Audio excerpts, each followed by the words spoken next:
Alright folks, Moose here with way too many cameras on one helmet. This is going to be a test and a look at how the GoPro Hero 9 Black and the Insta360 One R 1-inch edition. Comparable items, yes. Similar cameras, mostly. Key differences, yes. Both are capable of 5K 30 frames a second. Both are capable of 4K 60 frames a second. The Insta360 One R will do 1080 at 120 frames per second. The GoPro Hero 9, 240. That's twice as many frames, which means your video is going to be able to go down a lot slower. However, it's my belief that the 1-inch will have better highlights, based on the fact that it has a larger sensor. I think GoPro will do a little more saturation on the coloring, and we're going to do the colors right out of the camera, no special techniques. We will be doing hyper smooth with the GoPro Hero 9 in-body stabilization, not the 3.0, but not the Super Boost, but the regular one that comes with the camera without doing any kind of cropping. The Insta360 One R should be in Pro version, which means I will do the flow state stabilization in-app. I do believe the stabilization from the GoPro is better, but you can decide for yourself. I wanted to give you a chance to do the water, bright sun in the sky, see how that works. I'm filming the audio with the Sena. Right now you are hearing the audio from the GoPro and from the Insta360 One R. I will show on the screen which one is which at which times prior to getting on the bike. I am also filming with the 360 One X Insta360 One X camera on the bike on the handlebars at a lower angle. So we will get this underway here momentarily. There's the bike, and I gotta tell you, this is some weight on a helmet, boy. So let's get this show on the road, shall we? It'll be interesting to see how this works out. I've seen some videos on YouTube that are showing the differences. And you probably ought to see the stabilization. This is me running. Alright. Walking. I'm not going to do any slow motion videoing today. This is only a test for 4K at 60 frames per second. I'm already getting some weird looks from people riding by me. Ooh. Well, that's no good. So the 360 can't go down that far.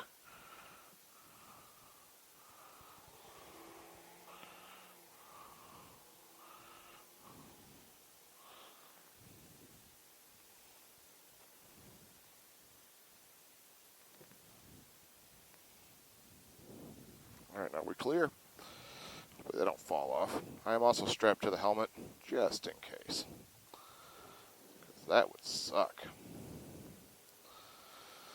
This is going to be a short video. I'm just going to go down to the end of the road here. And we'll see what we get. So, phone connected. Let's do this. Woo!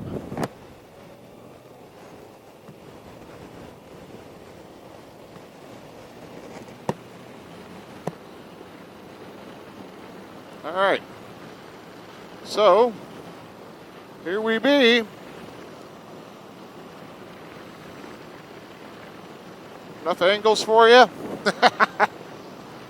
Whoa! The 360 loosened up. Well, that sucks. Forgot to check that bolt. We'll go down here at this road here and we'll turn off. So far, I've been very happy with the GoPro and the Insta360 for their own reasons.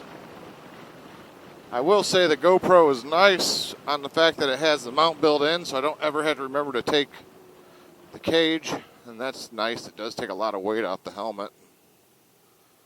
However, I also know that the Insta360 does a much better job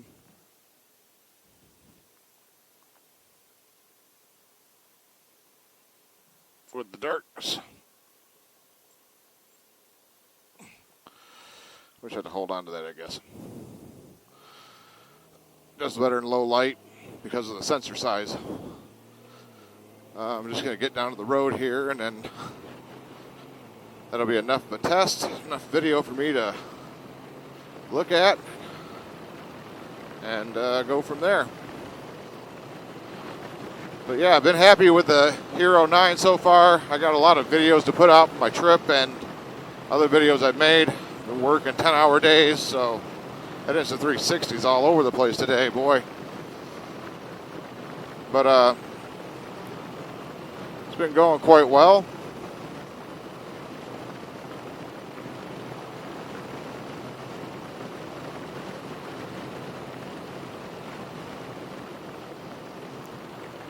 So I definitely recommend buying the Hero 9. I can't say I recommend buying it over the Hero 8, because I haven't owned a Hero 8.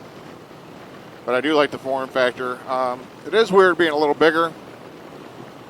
And I do believe it has more problems with the highlights in the sky than the Insta360 One R. But I'll let you guys judge that for yourselves when you see this side by side on the screen. Usually this 1-inch edition thing over here, the thing on the clamp works really good, but apparently that nut's a little bit loose, so the camera's not holding on the ball.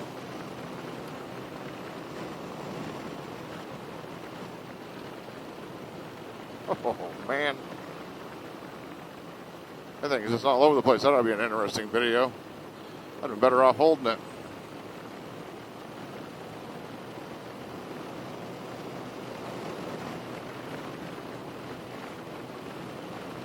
Yeah, so there are some key differences with these cameras. But for the most part, I say they're pretty comparable to one another. I will say the Insta360 does a lot more specialized things than the GoPro does, especially in app, but I don't know if GoPro is going to go after that section of the market or not in the long term. Insta360 kind of came up with niches that they could go use with people. I mean, the Insta360 One R, amazing job on my helmet, not on my helmet, amazing job last week when I was amazing job last week when I was up north and doing star lapses, which I'll show right here. That's one thing that the GoPro doesn't offer, which I don't think any other camera ever had offer, actually. And it has a lot of different things, including this walk-by, which you can do with the 360 One R, which is really cool, too. So there's lots of little things you can do with these cameras, especially the modular setup between the 1-inch version and the actual 360 version, that make it a unique camera setup. But the GoPro, well, I don't know. Is it better all the way around? As an all-around camera just to use? Not sure. Depends on what you want your camera to do. Would I recommend a regular person just go out and buy both kinds of cameras? No, I don't.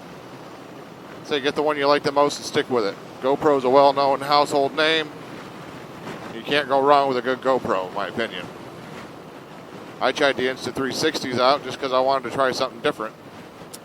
And then I went back to the Hero 9 for the basic helmet cam. So, you know, you're kind of comparing apples to oranges. They're different. Same but different, right? But as far as action cameras go, very, very good action cameras. I think the GoPro has a faster saving system. Well, I know the GoPro has a much faster saving system than the Insta360. Even after switching to the MP4 file formats, they still are a very slow saving camera. It's just a fact.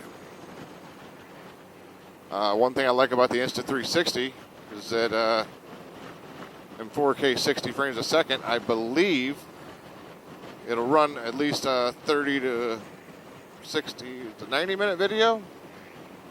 without any interruption, so it's one long video stream, whereas the GoPro at 4K 60 is doing like an 8.5 minute video, I think. So there's some differences there. And I'll do more tests on that as I go to see what those differences are, if anybody's interested in seeing it. I know there's a lot of different YouTube channels that do a lot of cool videos with the camera systems and what they do different and what they do better from one another. I'm a smaller channel, but I will be more than happy to test them for those motovloggers out there that wish to know. And that's a fact.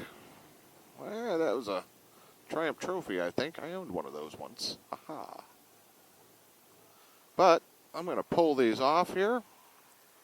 And hope I got something decent for all of you out there. Get this thing off before it falls off the bike. And then get home and I'll start editing this. I got other videos to edit too. But I hope you enjoyed this. I hope it's informative. It's just my take on a few things. But you can get the judge of how you feel about how these perform in different lighting and different coloring. Right now the fields are nice gold colored. Cornfields around, there's turning gold into green. The bike, of course, is black with dark splats all over it. And again, the sun and the sky, there's not a whole lot of clouds to look at. So take what you will from this, and I hope it helps somebody out there make a decision on what camera system to buy. Keep in mind the Insta360, when you go with the dual setup, I believe they call it of some sort, that you get the 4K version mod and the 360 mod. I do not believe there's any mods that come with the 1-inch version. I think that's by itself. I bought it by itself, and you can add mods to it, but that's like a $550 camera on its own unless they change something on the site. GoPro 476, if you're buying it like from Best Buy, and without the GoPro, the GoPro thing they had you sign up for, you get $100 off the camera. You got to remember to cancel that. I bought mine at Best Buy. I think it was $476 out the door with tax. The Insta360 I bought right from the company. It took a while to get because at that time they were fairly new. And I think I paid $549 for the Insta360 One R 1-inch. Shut this off.